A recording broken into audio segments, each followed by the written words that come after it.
Welcome, here I've got HUAWEI MatePad 10.4 and I'm gonna show you how to turn on and off the camera leveler at this device.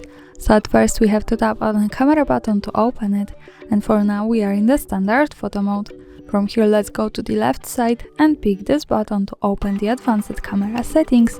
Now let's slide a little bit to the general category, and here at the second page we have horizontal level option, so by using the button from the right we can turn on our leveler and turn it off as we need. Now let me keep it turned on. Let's move back to the camera, and here at the center now we can see this line.